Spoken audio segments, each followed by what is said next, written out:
to be honest with you. I don't like this thing where I have to pause the beginning. I feel funny. I welcome back to KP Live, ABCs of Theater. I'm very excited you all could join us today. I want to go through a couple quick announcements. They're all the same ones. You know the drill. Say them with me. We've got the Mark and Mask Awards on August 15th at 5 p.m. So make sure and get your RSVP in. It's going to be a fun show. Kat's doing the entertainment again. You know that is always a hit. And then followed Mark and Masks, we are doing an after party, red carpet after party, hosted by Mamalu Soul and I'm a Hot Mess. So, you know, that's going to be fun and probably scandalous. So you are not going to want to miss that.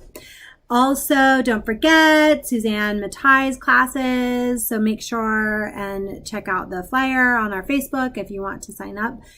And also the KP New Play Series. So write your plays fit for Zoom. And we are starting to take submissions. We'll start producing those on Zoom in September. So excited about that. I cannot wait to see what you all come up with. And then also, yes, we're still working on Space Cats because I know that was a concern that Sam had vetoed that, but we're still working on it. And then also, stop yelling at me, Sam. And then also Good People at Torrance Theater. That's on August 9th at 8 p.m. So make sure you sign up for that. And then also this weekend, Saturday and Sunday, Romeo and Juliet, Choose Your Own Ending. If you don't like the ending of Romeo and Juliet, you want to come and watch this show because you get to choose the ending you want. So that is very exciting. I am in that. And also I just found out Saturday is near full. So hurry up and RSVP to that. And then also Sunday has some spots open. So yay, those are our announcements. All right. So where can you find out info about Romeo and Juliet? Sam asks. Excellent question. As soon as we log off of here, I am going to post the flyer on Kentwood Facebook and my Facebook page. But it's also Little Fish Theater. So if you go to Little Fish Theater's website, you can find out the info there. Thank you, Sam, for asking. Okay, you guys, I am super excited. This is why I rushed through announcements. I am super excited about my guest today. I will start by saying you all know that I'm she, her pronouns. Amir Levi, who is our special guest, uses all the pronouns. And so I'm going to use all the pronouns today. So they are director, actor, dancer, choreographer, singer, playwright, clown, puppeteer, just all around performer. An artistic director of a dance company back in the day, New York performer, and then moved out to Los Angeles. We're going to hear all about this. But I have to say, Amir is a fantastic, fabulous actor that was just magnetic. I fell in love from the first performance. And also now a dear friend, and I just feel so honored to be able to call her that. So, without any further delay, let's bring on Amir Levi. Hi, honey. Hello. You're so beautiful, and before we start, I need to see this whole outfit. Yes.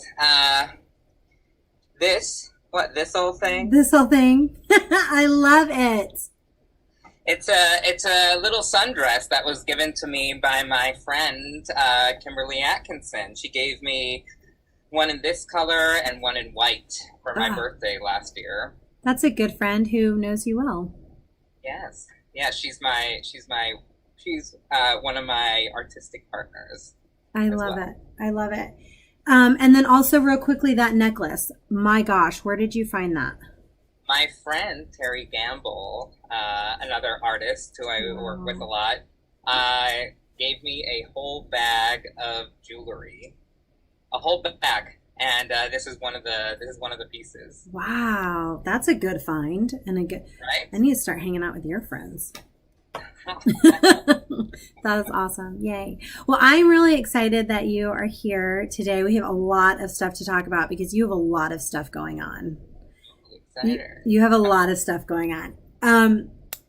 So let's talk a little bit about how in the world you got into this crazy life of theater. Is this a recent occurrence? How did this start with you?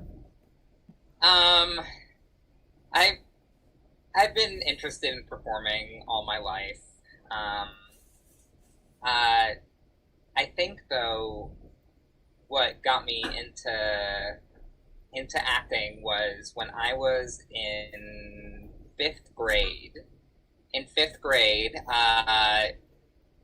my my mom convinced me to audition for the school play, Joseph and the Amazing Technicolor Dreamcoat, and as did the music director, because I had sang in chorus, but like nothing really excited me, so I wasn't really planning on auditioning, but I did, and I got the role of Joseph, and Wow. so yeah, after that, just kind of started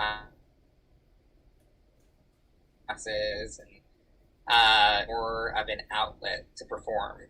Because I had always enjoyed singing and the random Saturday acting class, but I don't think I had ever really pursued it. Gotcha. Right. And so then you start this as a child, and you're building up your love and addiction for the theater. And then I mean, let's be real. And then did you study acting? What did you study? How did you go forward professionally? Well, I grew up in Atlanta, and there's these acting classes held by Atlanta Workshop Players. So I would take their classes, once a week after school, and then I started going to their camp over the summer.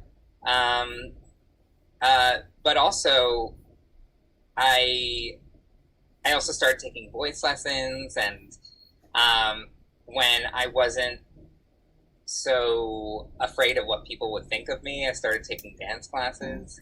I hate to interrupt you. I'm going to interrupt you real quickly, but it seems like we're having a little technical difficulty with our video, and I don't want to miss out. So let me,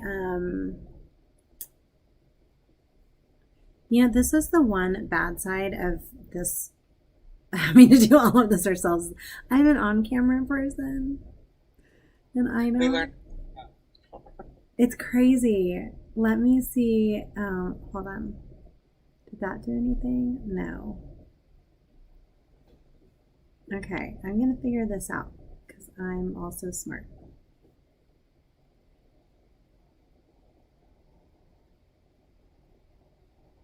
I figured it out. What was wrong?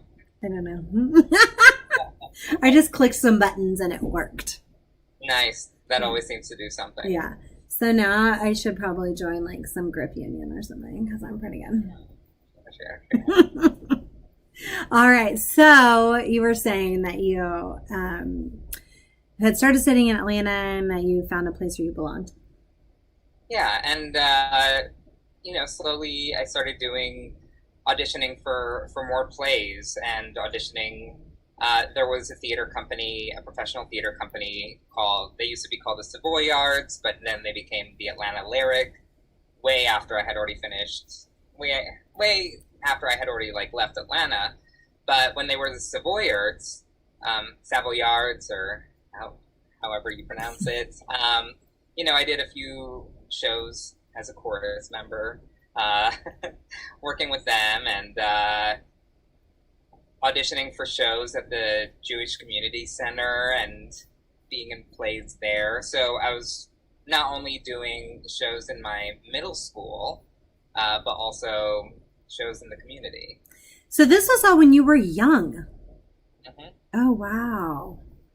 I mean, middle school age is pretty young. A teenager. Wow. So, preteen. Yeah, preteen. Yeah. Yeah. That's awesome. No, first show, I think, was when I was 10. Oh, this makes so much sense. So then you left Atlanta and moved to the Big Apple? Well, I went to Sarah Lawrence, Okay. which is just outside New York City. It's about half an hour train ride. So I went to Sarah Lawrence, and then I spent a couple of summers in the city. But after I graduated from Sarah Lawrence is when I moved to New York. Gotcha. And at Sarah Lawrence, was it a liberal arts degree? Would you do theater? What did you do there? Liberal arts degree. While I was there, I was primarily in the dance department. Oh, okay. I was in the dance department. They don't have at least they didn't have majors when I was there at Sarah Lawrence. So my concentration was dance. But I was in and out of the theater department, kind of taking the one or two classes that appealed to me, doing a few shows here and there. But mostly my entire junior year was spent abroad doing theater. My first semester was in London at the British American Drama Academy, and then the second semester was at the O'Neill National Theatre Institute, which was a theater boot camp in Connecticut, where we then spent 2 weeks in St. Petersburg, Russia, studying. Yeah, very intense experience. So spending my junior year abroad, like just immersed in all these worlds, and then spending the summer in New York City after that, it was really hard to go back to being a senior in college. Yeah. How did you manage? Were you just like, I got to get this done. I just have one more year. I'm almost there. I mean, I continued to take, I continued to see my acting coach and my voice coach in the city. So I always had a reason to go back and forth. And also for several months, I thought about keeping the internship that I had over the summer. And so I would also go and do that. But after a while, between doing my final choreographies for Sarah Lawrence, the big senior choreographies, which I was doing, and also schoolwork and having my solo show be accepted onto a main stage, there was just too much. So I had to kind of cut down in terms of my reasons to go into the city, outside of seeing my acting or singing coach. Right. And so talk to me about your international travel. How do you think, how did that influence your process, your appreciation of theater? Because first of all the real actors obviously are from London, as we're learning. So I'm heading there next. But also studying in St. Petersburg. How did this international travel affect your process and understanding of theater? I don't think all real actors come from London. I know. So I don't either. It's but I don't know. I think one of the reasons that one of the reasons that I connected more with the program in Connecticut than I did with the program in London is because a lot of people who were going into the London program were kind of going to get their feet wet, and they were kind of like having their doubts about whether theater was something they wanted to do, and it was more about the experience of, I'm going to go act and be in London. Interesting. Whereas the program in Connecticut, it was just like, we're in this 7:30 a.m. to 10 p.m. classes, not including extra rehearsal time spent outside. So for me, it's always been about how intense getting the work done and being really focused on that. If something is an intense experience and something's like really just, I don't know, I get more out of something that you really have to work hard for. And what was really interesting about working with the Russians is that they were machines. The physical stuff that they could do, it was insane. They had a very strict regimen in terms of, you have to take ballet from this time to this time, and on top of that you're doing this, and on top of that you're doing this, and it was just, the things that they could do physically were intense, were stuff that when we got there were like, yeah. But working with them on any stage combat was a little scary, because I don't think they got the element of it being staged. Right. So I got punched in the face a few times. I got choked out on stage. They did not they did not seem to understand that safety comes first. Right. Oh, interesting. When do you mind me asking when you were there? Spring 2003. Oh, okay. I was there in 98, so I thought, I wonder if wow. we crossed. Yeah. But not doing theater. But that's really amazing. We had a fight choreographer on here a few weeks ago, and we were just talking about safety first, safety last. Like, that's got to be the main focus. And I think it's interesting. Just in general, rather, part of our art form is learning our body and learning where neutral is so that we can go anywhere from that point. And I think part of that is having to know, when we're doing something like fight choreography or stage combat, is to know our body and what our force is. Because like you said, like, you get punched in the face, you can get checked out. People are just not aware of what they're doing. And also, that's one of the reasons why I started taking dance, is because I was doing a lot of musicals.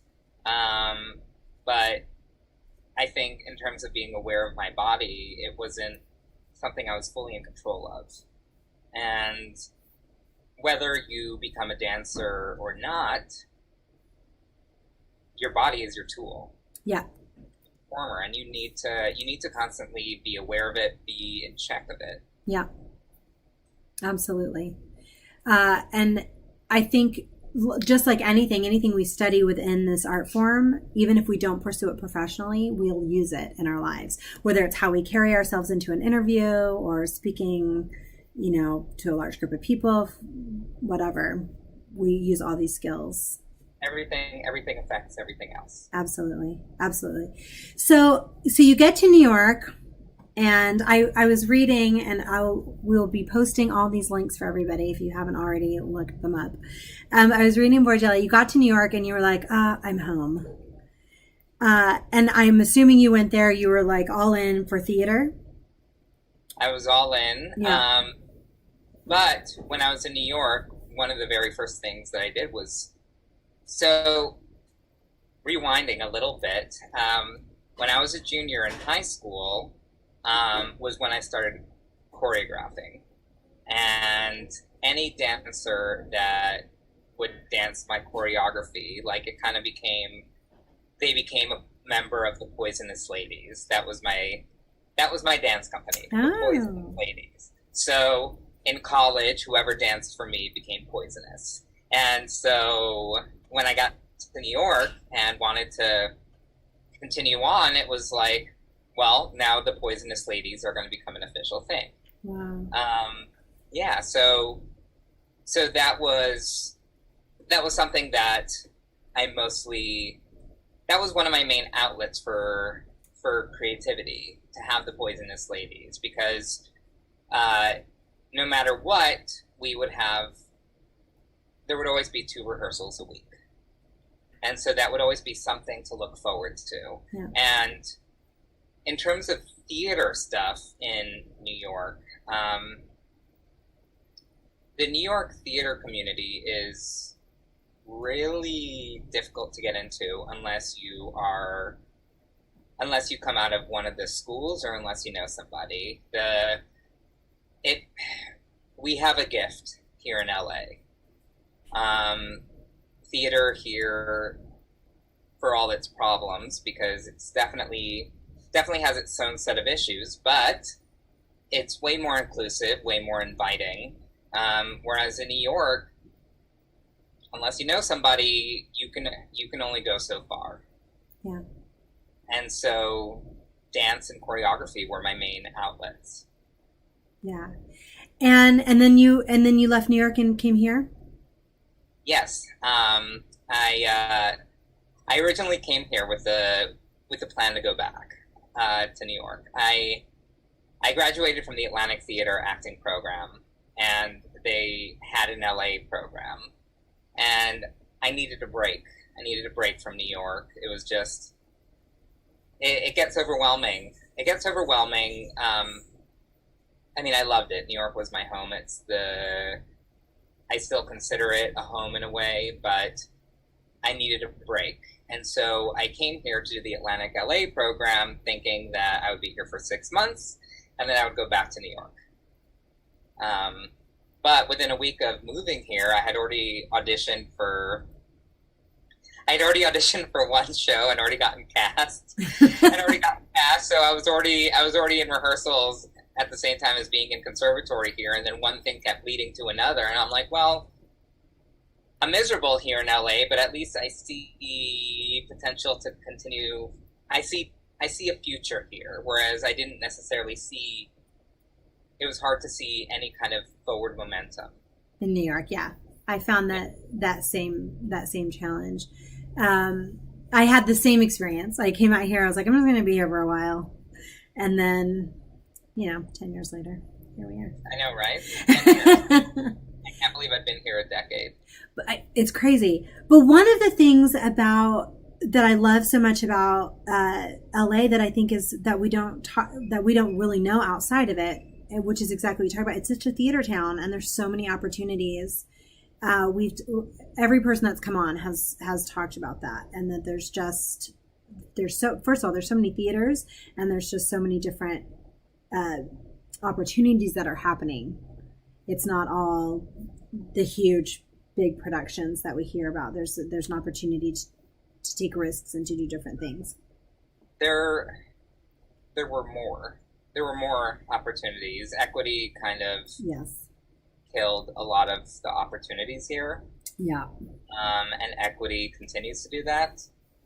And I am a proud union person. I'm definitely a union person. I'm a proud member of SAG-AFTRA.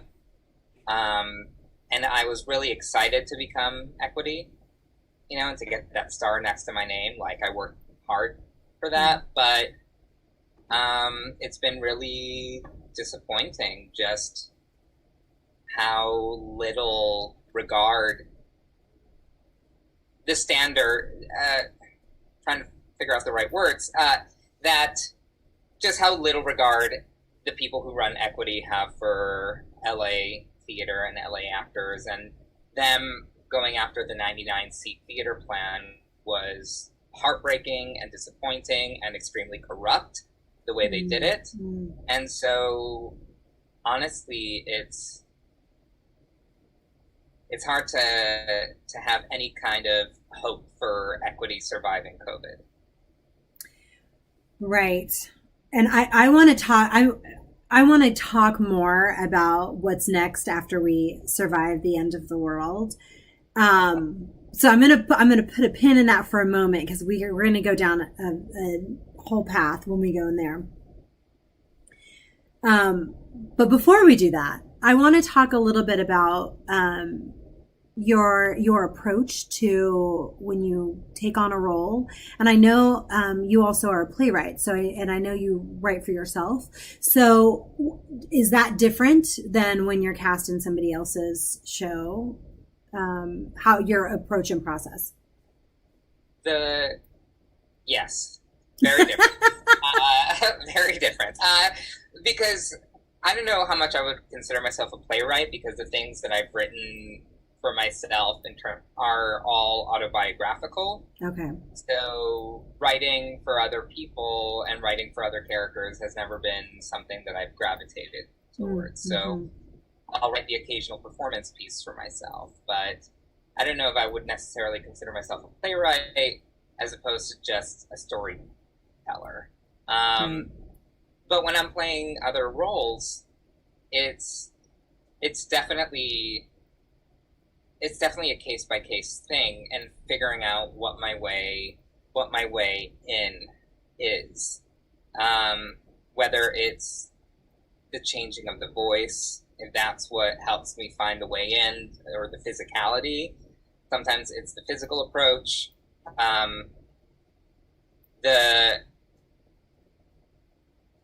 Every character is a case by case thing.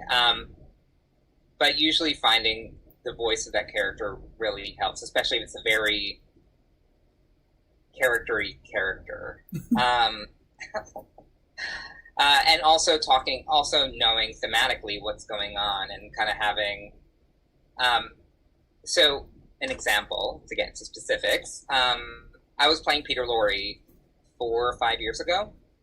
And so one of the ways that I found myself in there was getting to know the source material, watching a ton of Peter Lorre movies, getting to know how he would express himself with his eyes. I read the biography on him. I had his radio dramas playing on a loop in my car, just so that I could get that voice down.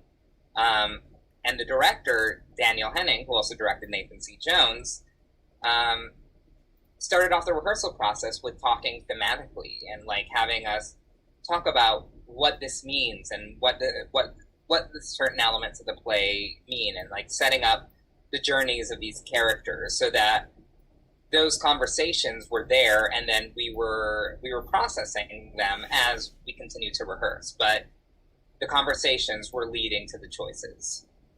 Gotcha. Yeah.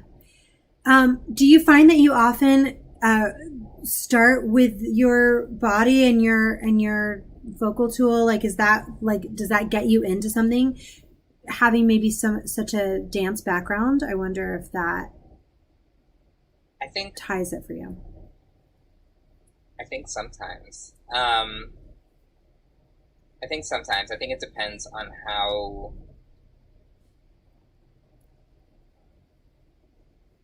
I don't want to say pedantic, but how closer to real life a character is, as opposed to how much you have to do outside of that. Like, how based in reality is this character? I mean, all the characters should be grounded, but how based in this being an actual human being in a realistic situation? Like, am I in a romance now? Like, how close is this character to my own? Are the words enough? Is me just performing the words enough to get the playwright's intentions across? Which is definitely my first approach. Like, just figuring out the intention, figuring out what's going on, and, figuring out what I want from my partner. But then you have the more fantastical elements. Like when I was Fox in Wood Boy Dogfish, with Rogue Artist, you have a character that's slightly animalistic, but also humanish.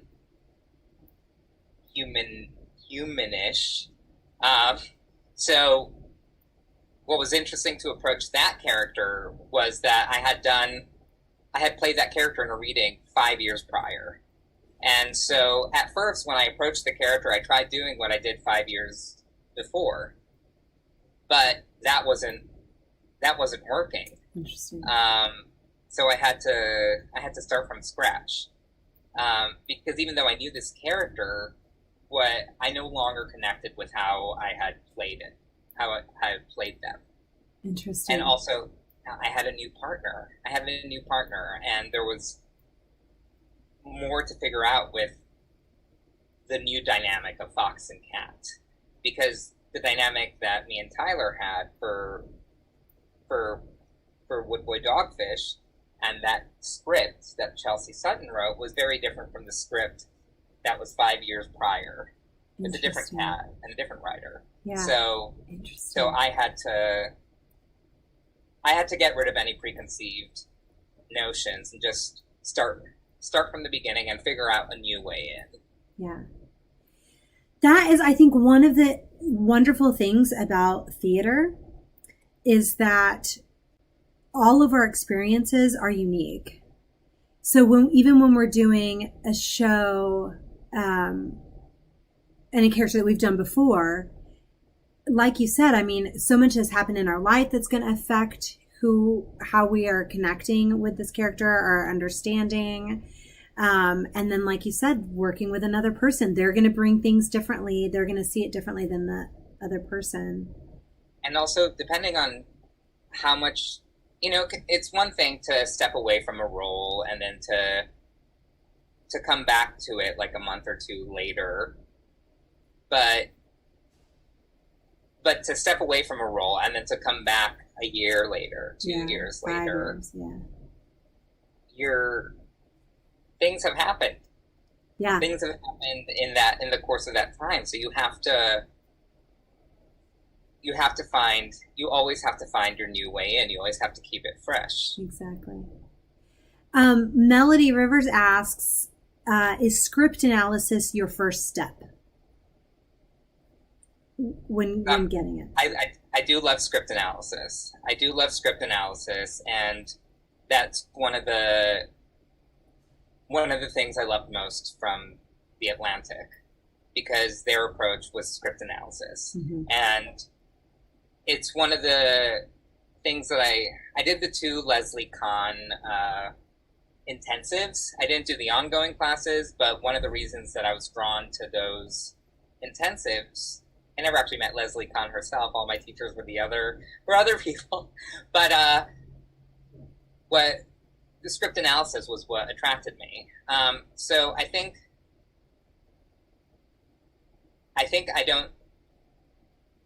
now I don't have a strict approach as when I did when I was at the Atlantic, but those tools are definitely in there. Yeah. So those questions are constantly there. There's the popcorn test. So, right, what's going on in this scene? And who, like, do I want something from one person, or do I want something from everyone around me? What is my intention? What is this like? So there is definitely all the tools that I learned from the Atlantic still there, and that method. And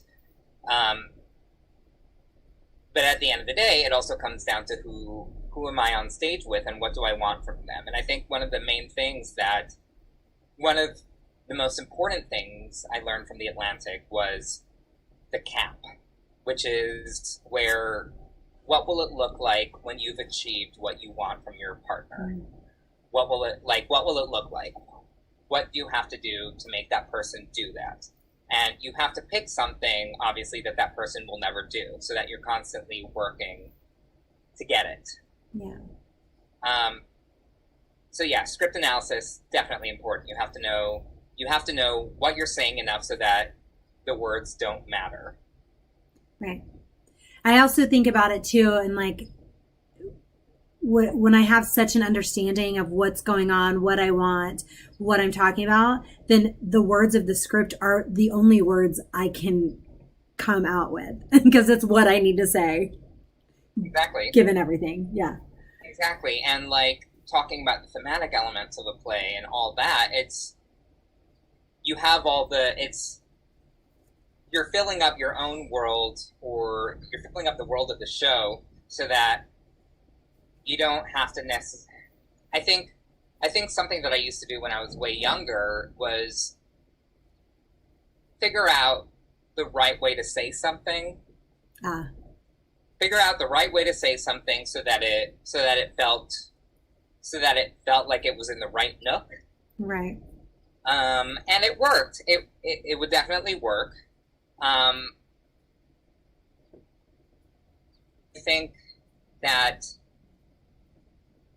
think that the other ways of approaching stuff have definitely served me more, and have definitely served the shows that I've been in better, so that it doesn't matter how I say something, because it can be completely different. Right. Every night. Right. Right. It's just being in that moment, invested and getting what you want. I love it. That's absolutely right. So let's talk about some of the current things you've got going on right now, because I'm really excited about, one I've seen. So let's talk first about Nathan C. Jones. And everybody, we put up a flyer in the Instagram post, and I also put up, I have the link right here. I'm going to post the link in the comments. I saw it. I loved it. I loved it so much, and it was one of the first Zoom performances that I'd seen, like of a real performance. This is it's not a reading. Anyway, but I was so like, he can't hear me laugh. Like they don't know when I'm laughing or when I'm cheering. So I recorded myself laughing or watching numbers. And like one, I was like, oh, this is going to be really funny. And I've got this video. And then I'm like, and then I'm like, and it's totally natural. It's just on the video. And I just like went. So I'm just thrilled about this show, but tell us, a little bit. We don't want no spoilers, so no spoilers. So tell us a little bit about Nathan C. Jones. So a little over 5 years ago, I say 5 years ago because that's when I started working with Vanessa and Brendan, Vanessa Stewart and Brendan Milburn. But over 5 years ago, I had done a few concerts at Rockwell, a few solo concerts at Rockwell, and I had always loved telling stories through songs. So the songs that I would pick to sing, I would put them in a specific order so that there was something thematic going on, or I would talk about, and the stuff that I would talk about in between numbers were always stories. So I came up with the idea that, well, why didn't I do a show of all new songs and I do something theatrical? And there was something thematic in my mind, which I can't go into too much detail, but I thought about Tell Me on a Sunday, and I looked into other solo singing shows, and that's the most famous one, Tell Me on a Sunday, where the whole show is done through song. You see the whole person, that one character's journey from beginning to end, and it's all her songs, her journey, her side of the story. And I thought, well, what if we have something similar? What if we have a love story from one person's perspective, but things go a little differently? Mm-hmm. Yeah, things go a little differently, as they do in relationships, which they do. So I knew that since I'm not a writer, I couldn't, and I'm not a composer at all. I knew that I wanted to find, I'm like, if this story needs to be told, it needs someone who actually is an amazing composer, is an amazing writer, and like, how awesome would it be to have people who are brilliant in those fields collaborate? And so I had worked with Brendan Milburn a year prior on The Behavior of Brodus, which continues to be one of my favorite shows that I've ever been in, and it's definitely a show I hope someday we get to do again, even though it's been, 6 years since we've done it. One day, hopefully get to do it again. But Brendan and then Vanessa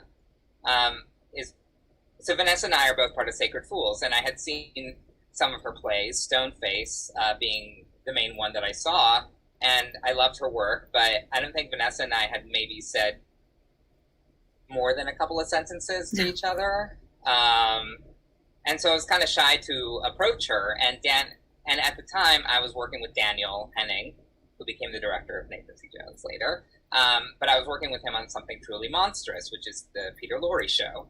And he's like, well, why don't you approach Vanessa? And I'm like, sure. I mean, we haven't spoken before, but okay. And so I pitched the idea to her, and I pitched the idea to Brendan, and both of them really liked the idea. And then I'm like, I need to introduce them to each other because, oh God, what will I do if they don't? They don't. I didn't realize they didn't know each other before. And I think they've only actually met once in person. Wow.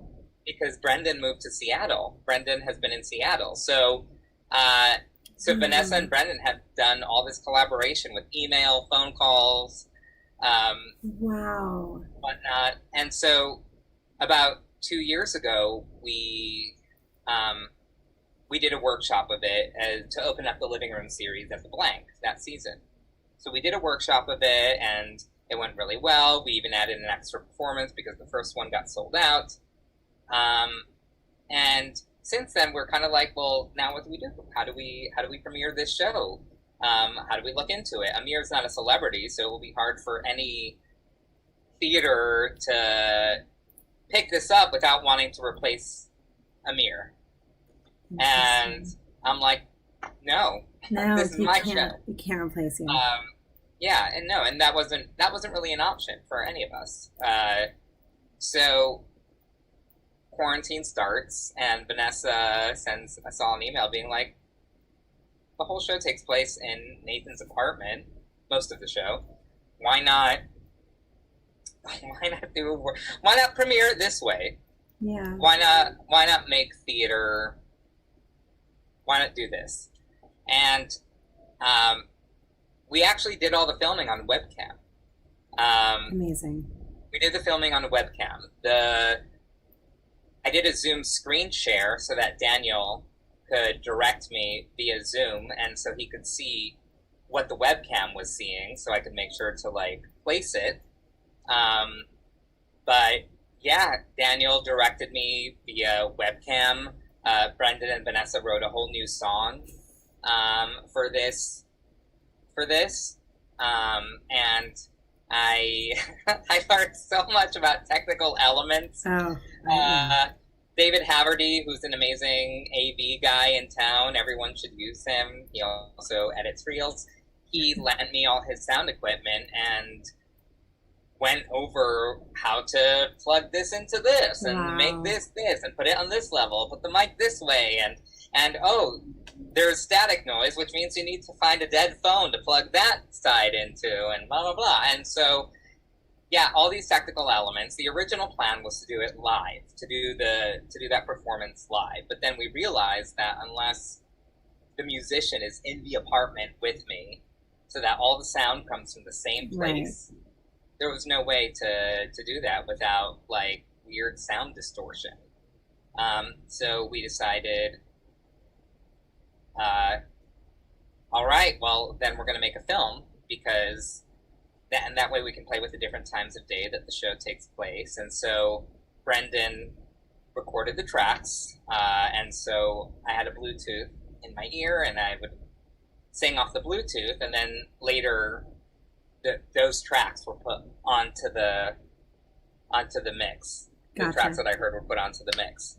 But there were a couple of songs that if I were doing it live, it would be the pianist or whichever musician following me.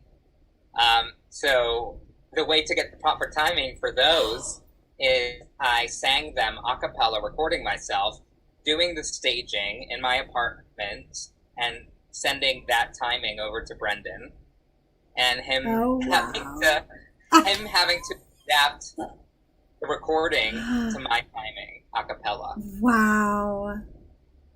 So I will say, like, what's interesting about this, because it's a hybrid. It's a quarantine Zoom hybrid of theater and film. So, because I don't want people to go, oh, it's just a movie. No. You shoot it in there's no cutting. So it's like, it's shot, like you do the scene, that's it. And I know that it's, it is pieced together. I mean, there's cutting at the end of the scene and then you go to the next scene. But I mean, it's not like in a movie or now we're going to show a close up of the phone, or now we're going no, you are watching. It is like you're watching a live performance. And for the most part, the staging from the workshop is what I did. Is what you did. I mean, it's kind of like a bridge between film, theater, immersive, or like alternative theater, because it's actually in an apartment. It's amazing. And when Vanessa texted me and she said, hey, I've got a show premiering. I happened to write a show about a man in a New York apartment dealing with isolation. I can't think of a better time for the show to premiere. And I was like, I'm a little worried that you're psychic. And she goes, it wasn't my idea, it was Amir. So now I'm worried you're psychic, Amir. If only. But you know what it is? I think actually is that we can identify. I think now we can identify more with some of these feelings because we've all been trapped in our apartment. But I think, or house or whatever. But I think that there are elements of Nathan that we can definitely identify with, and it's the difference is what we choose to do with those feelings and the situation. And how far Where's we our go in line? real life. How far we go in real life. Yeah. Where's our line? Where's our own personal line? Yeah. Exactly. Because every one of us has the ability and to go where Nathan goes. And I mean, we've all had those moments of looking up someone on Facebook, looking up someone on Instagram, being like, I wonder what this person's doing. Oh my God, I'm really into this person. I wonder how their day was. Yeah. And we've all been there. We've all done the looking up the ex on Facebook. Oh yeah. Yeah. So this ties into something that is inherent in all of us. It just, yeah. Yeah. So you guys, I put the link in the YouTube. I just pointed to it as if everyone could see my screen. Put the link in YouTube. Oh, okay, I put the link in the YouTube comments, so make sure and check out Nathan C. Jones. And then also, you guys at Sacred Fools are still doing We the People via Zoom, right? Correct. So tell us a little bit about We the People for those of us who are not super familiar.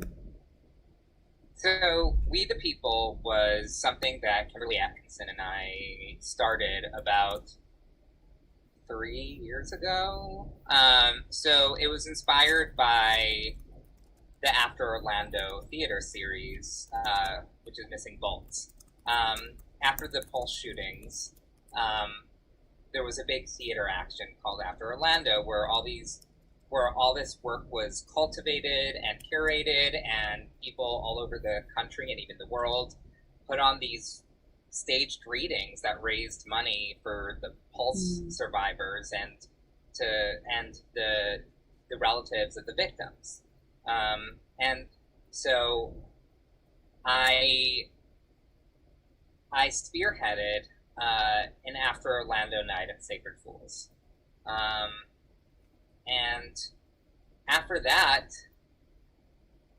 it felt like that was the beginning of the conversation instead of a one and done deal of political theater activism.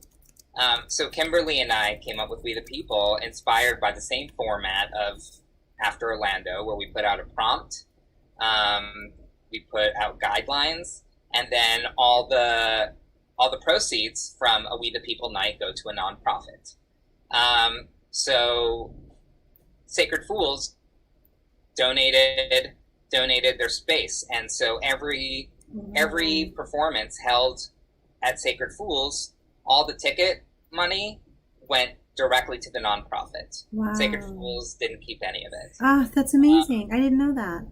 Yeah, and whenever we could get a nonprofit to come and speak, because, nonprofits get really bogged down, especially the smaller ones, where they don't have time to come and speak to us. But when we could get a speaker, we would get one in, and we would have question and answer. So if we didn't necessarily raise enough money, we at least got word out about this nonprofit, or volunteers wanting to help.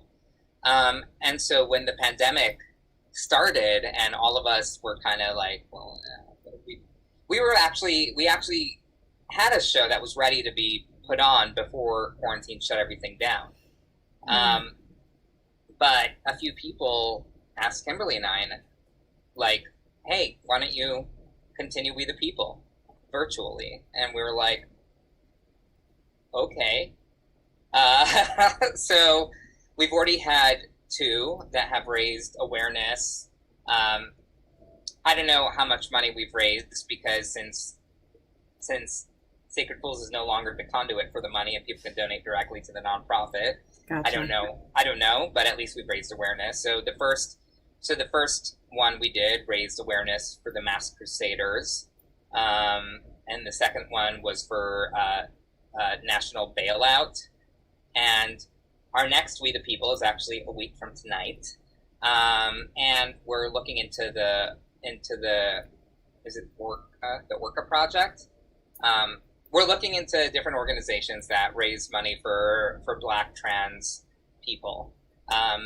So a week from tonight. And then we also have an ongoing series that Kimberly started called Sound Up, which is put on our Instagram and Facebook, where people can in response to whatever is going on, people can record themselves doing a spoken word, a song, a monologue, something in response to everything. Because right now, everyone needs a platform. Everyone is just itching to create something. And we want to continue to be that platform for people to express themselves. Yeah. I think that's huge. I've seen some of the posts for Sound Up, and I think it is such a powerful medium. We're going through so much right now with the pandemic, with the protests, with an election year, with a lot of things are happening. And I don't want to speak for anybody else other than, I'm just going to speak for myself, but I hear so many other people saying the same thing. We have so much emotion and so much frustration because we can't do anything. And our natural flight or fight response, we can either fly or fight. We just are stuck. and it's overwhelming. And that was one of the reasons we started We the People, was because it's like, okay, this isn't doing everything, but at least we're having a ripple effect. So We the People, cool. We are calling out for more diverse voices, which, because of the voices, that means we'll have more diverse actors. And because of that, we'll continue to bring more people in of different colors and genders and abilities into our theater, and hopefully that will lead to more connections and more of a community being built, and just the ripple effect. Nothing ever feels like enough, ever. But one of the things that Kimberly and I were hoping, the ideal world, is that other theaters across the country would start a We the People chapter of their own, so that we could have a revolution, a combined revolution of us being like, yeah, we're We the People, you're We the People, cool. This is what we did. Let us help you, and get the writers going and the actors going there, and let's raise money for all these different nonprofits, and let's have theater save the world. Let's talk about that for a second. I know we're going to run long, and I just, tune in, tune out as you will, people. This is important stuff.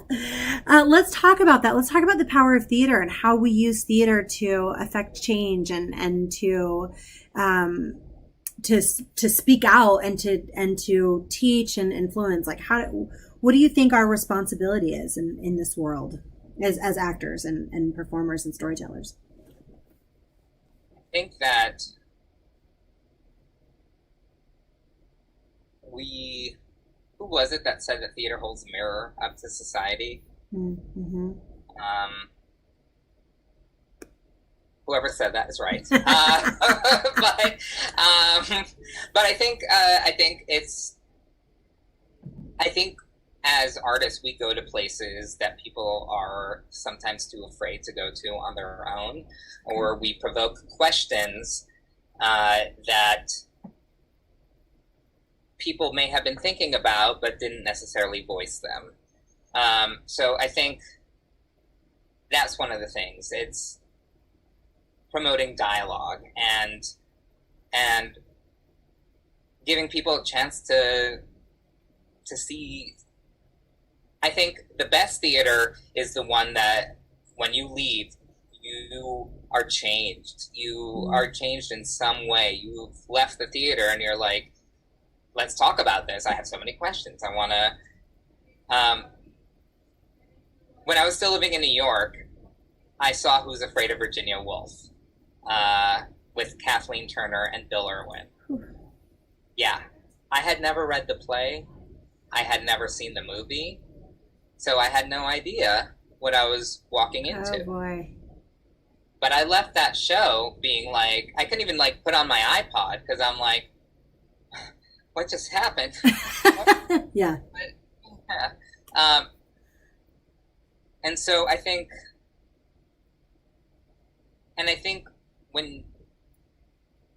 for younger audiences, when they go to a show and when they see people that look like them, people that look different than them, there's an importance to representation and just seeing people's stories told, knowing that you're not alone in this world, and other people may be experiencing the same thing you're experiencing, or at least the emotions are there. You know, last year I saw an immersive production of Rabbit Hole. Yeah, and I was still highly grieving the death of my cat. And so I went to go see Rabbit Hole, and I'm just sitting there in this rec room, and like tears are streaming down my face. Yeah, of course. And it was painful to watch, but it was cathartic. So I don't know. I think it depends on what you need, and sometimes you don't even know what you need until you see it in front of you. Right. That's why, going back to what we talked about earlier, we need all of it. This is why we need so much of this theater that we have in Los Angeles, because there's so many stories to tell. Because sometimes we need to cry. Go ahead. Yeah, and we need theater to be accessible to everyone. Yes. You know, one of the big issues with theater in New York is that it's only for rich white people. Yeah. So fucking expensive. Sorry, I said it. I dropped an F-bomb. You're fine. I was doing so well. After, when we get around the hour mark, you know. But it's so expensive. It's so expensive that it's sometimes people have to choose between, like, would I rather buy groceries or go to the theater? Buy groceries. Like, yeah. I'm not, like, and yeah, theater continues to be exclusive, especially in New York, and that's one of the reasons why Equity's fight to 99-seat theater hurt even more, because here we have a bunch of different theater companies that specifically get the voices out of the underrepresented, the marginalized voices, right? And by shutting down those theater companies, you are taking away more platforms. That's right. We're taking away the place for voices to be heard. Exactly. Yeah. Theater shouldn't only be for the elite. That's right. You've said two things that I really want to touch on really quickly before I know we have to log off, but no, let's talk all night. Let's do. You're very just fascinating. My producer is telling me that Max Stafford Clark is who said holding up a magnifying glass to society. So there you go. So we're talking about making theater accessible to everyone. And I think that is huge. I love what Sacred Fools did with $15 tickets. And it was like, we're not changing our prices. That really helps. That's a more affordable price, and it's professional quality theater. So it's not like, you're going in and seeing some, I don't know, but it's great stuff for a price, right? For a cheap price. I think that's huge, that it's, we really do. You said it perfectly. It's an elite art and an elite sport where, it's not open to everybody, but really it speaks to everybody and it allows other people to speak out for themselves. I saw a post going around that all these musical theater programs, it was worded way better in this post, but that these musical theater programs are so expensive that a lot of people drop out, and the people who don't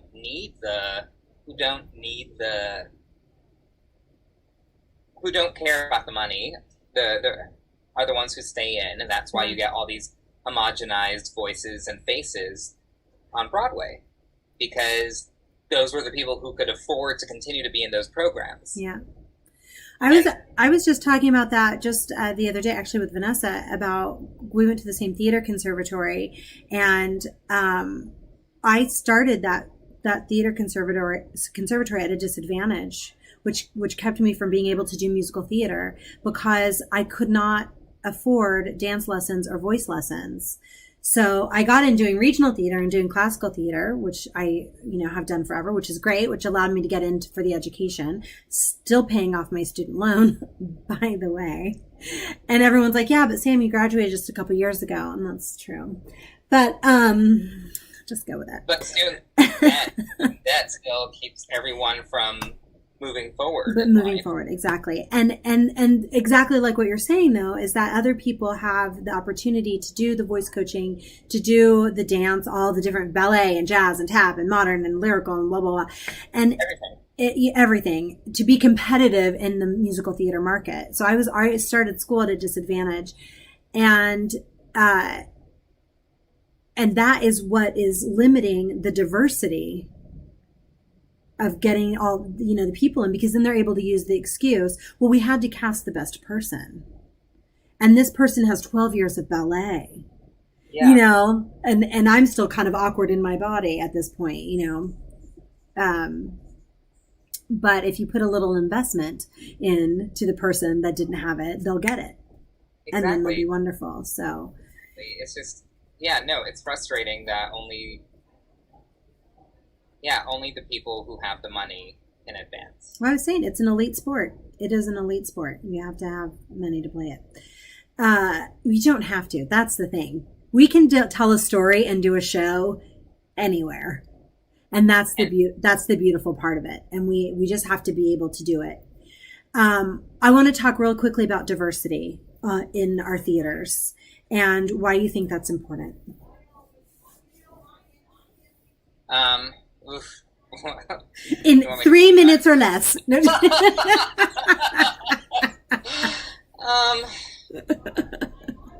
I think that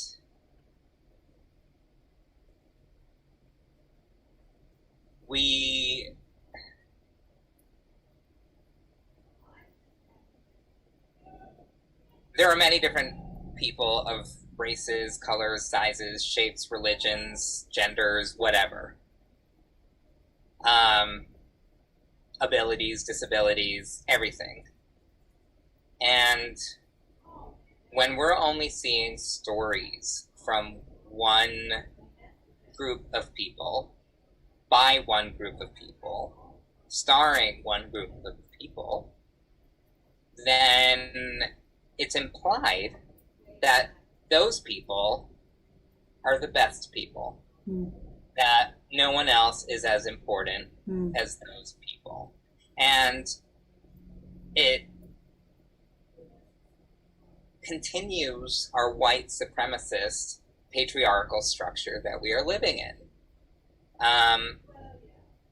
Unless people have the ability and the opportunity to see works by different voices and actually be able to see all those different people, then how do we break that cycle of people being like, well, I only see white people on stage, so therefore those are the people that we're meant to look at.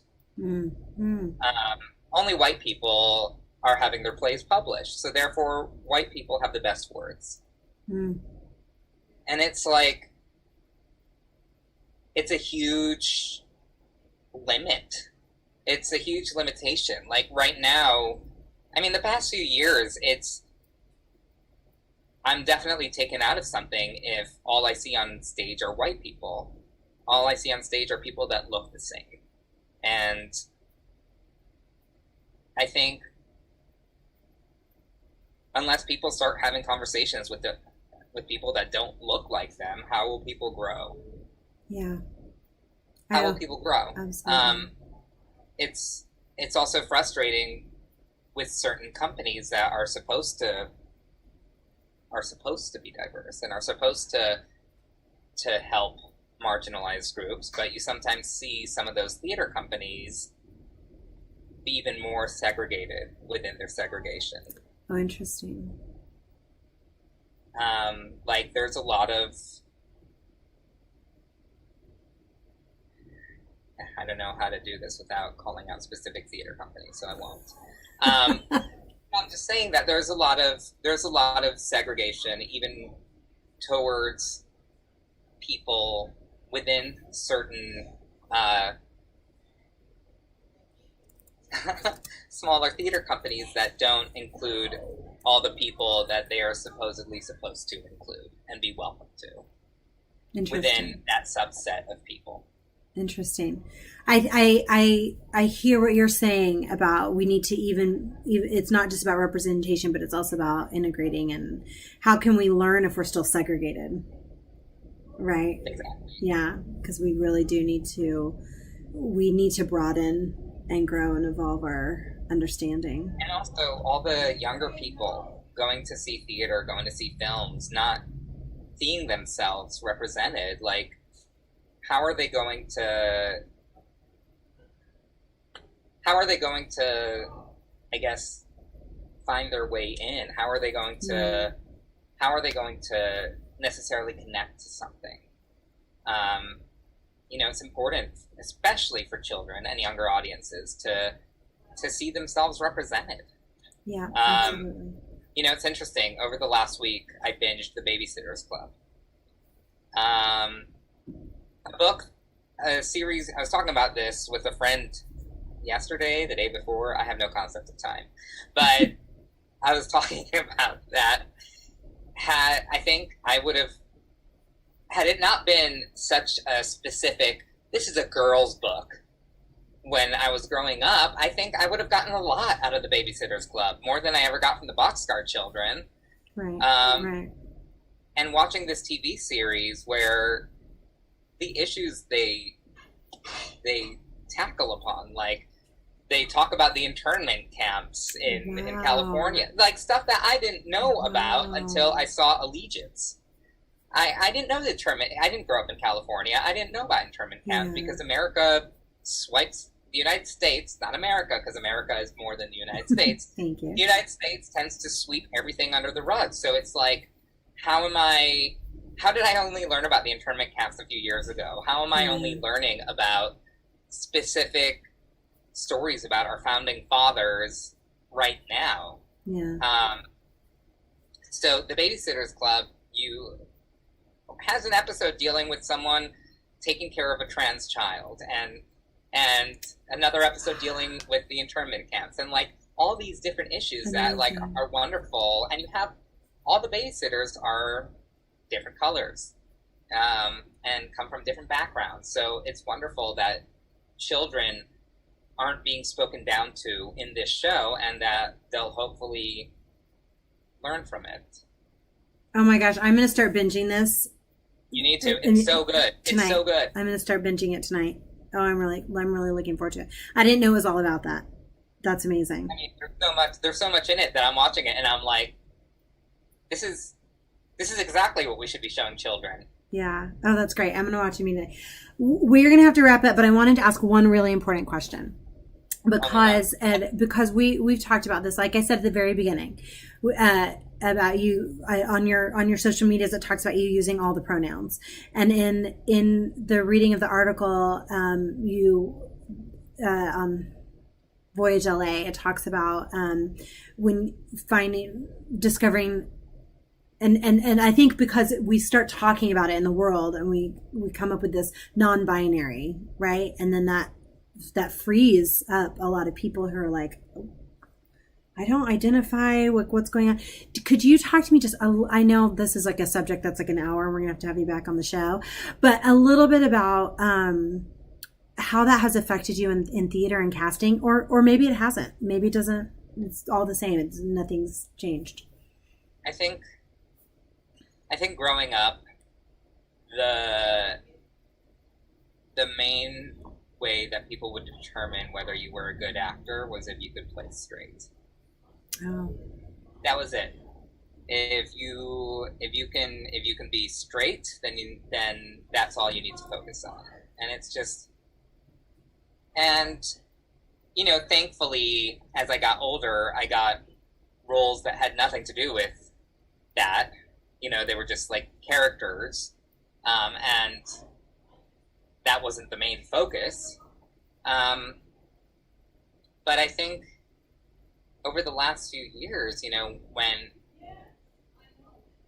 when the term non-binary came into the vernacular, because it's new, because I had questioned for a while whether I was trans, because I certainly don't identify with being male, and I thought about, I'm like, well, what if I did the surgery? What if I went through that? And I don't think being in a female body would necessarily make me feel better, more at ease. I mean, I did see something last week that was like, there's no right way to be trans, and so like you don't have to have surgery to be trans, and like all these things. And I'm like, oh, well, cool. So because growing up, you're like transgender people. Growing up, though, they weren't called transgender. It was like transsexual, transvestite, freaks. Right. However, grew up in a different time. So people I highly recommend the documentary Disclosure, by the way, on Netflix, because it talks a lot about this. But growing up, there was a specific way that trans people were looked at. And so that was something I didn't necessarily want to be. But it's like, but then when non-binary came into existence, I was like, well, I feel free when I'm wearing these clothing, when I'm wearing things that make me feel like this, and I don't feel like myself when I'm wearing these boy clothes that I hang out with people in. Well, why don't I see what it's like to just actually be myself in real life, as opposed to just in these characters that I sometimes have the opportunity to play. And so one of the reasons that I have so many clothes from friends and hand-me-downs is because since I didn't grow up being able to experiment with what looks were right for me and all that, and I don't know how expensive it would have been for me to be like, I need to change my whole wardrobe. I put a call out. I posted on Facebook. I'm like, hey, I need your help. I don't know what style suits me. I don't know what I would look good in. I don't know what I like. So if you have any clothes that you're planning on getting rid of, give them to me so that I can find my way through this. And so a lot of my clothing was actually given to me by friends. And so, and then once I figured out more or less like what clothing I liked, what fit my body better, then I was like, you know what? I want to start playing with jewelry. So I did the same thing with jewelry. And then whatever clothing and jewelry didn't necessarily fit me, I've handed down to other people that I know who are just coming into their own. So it kind of becomes like a you're coming into who you are now. Here, try this. And I think theatrically, for roles that are open to it, because a lot of the way I don't connect with a lot of the way men are written. I connect more with the female characters. So if there's a female role and if the theater is open to having someone non-traditional audition for it, I'd rather read for that. I'd rather audition for that than try to fit into like a guy role that does nothing for me artistically or spiritually. Right. The role that you played in Deadly, I auditioned for. I know. To be honest, when I heard your auditioning, I was like, damn it. I'm going to lose this freaking role. You were amazing in that. You were amazing in that. And it was wonderful to even have the opportunity to audition for that. Yeah. Well, I want you to know, I definitely thought of you as very stiff competition. Especially, I'd walked out of your show, come back at the Hollywood French, and I'm like, I'm sorry, you're auditioning for what now? Because I was like, after like wiping off all the tears and the... It's funny. I think one of the reasons that I was able to come to have this, I guess, realization or opening was because I was doing Comeback, the serial killer, at the same time. For those of you who don't know what Serial Killers is, it's a nightly show where people vote on what show passes on to the next. And so Comeback, I was doing that at the same time as doing Wood Boy Dogfish. So I was playing a woman in Comeback at the same time as playing this like non-binary sexual being in Wood Boy Dogfish. Mm. So I was doing those two roles at the same time, and I'm like, both of these experiences are better than real life. Like, there's no reason that I can't dress like this or express myself like this in real life and not only save it for the stage. Absolutely. Absolutely. And again, we're back to the power of theater, having the opportunity to express and find who you are and how that affects you and your real life and who you are as a person. This is amazing. Exactly. And now, something that one way that we do casting in We the People is we break out of that structure that, again, the patriarchal white supremacist culture that we're all in is that the everyman has to be white. And so we changed the way of thinking where unless the role specifically calls for someone to be white, we go outside of that. We cast people of different colors. Like, we get trans people to play roles where they don't have to be trans. Right. Where it's not all about them being trans character. Right. Giving people opportunities who don't get them in traditional theater, which I'm hoping when we come out of, hopefully we come out of all this, I hope that there's a change. I hope that there's definitely a change. Of course, I don't have too much faith in that, considering that Our Town is the first show that's fucking announced for Broadway. You know what? They could surprise us. They could surprise us, and it could be an Our Town like we've never seen before. Justin Hoffman is already starring in it, and it's written and it's directed by a white person. I don't think there's any way that will be a different Our Town. That show is like the most whitest, heteronormative, boring. I have no arguments for you at this point. Well, look, thank you so much for spending all this time with us and sharing about your life and everything.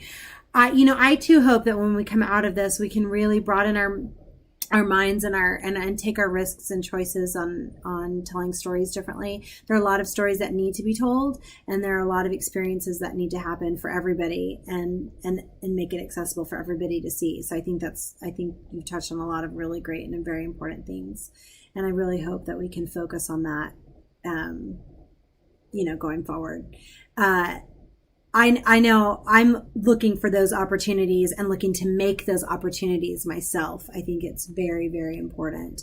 And it's like you said earlier, or Max Stafford Clark said, it's holding up a mirror to ourselves. So I hope we take a moment as we go on this week to hold up our own mirror, not just stare at how beautiful we are, but also look inward and think about how we can, affect other people and stand up Yeah. So, all right, everybody. We'll see you next week for another Actor Backer Crew. And thank you so much, Amir, for joining us and being with us. For having me. Yes, you're welcome. And don't forget to check out Nathan C. Jones and We the People next week. I will not be offended if you're watching We the People and not logged on here. Just watch the recording. All right. Bye, everybody.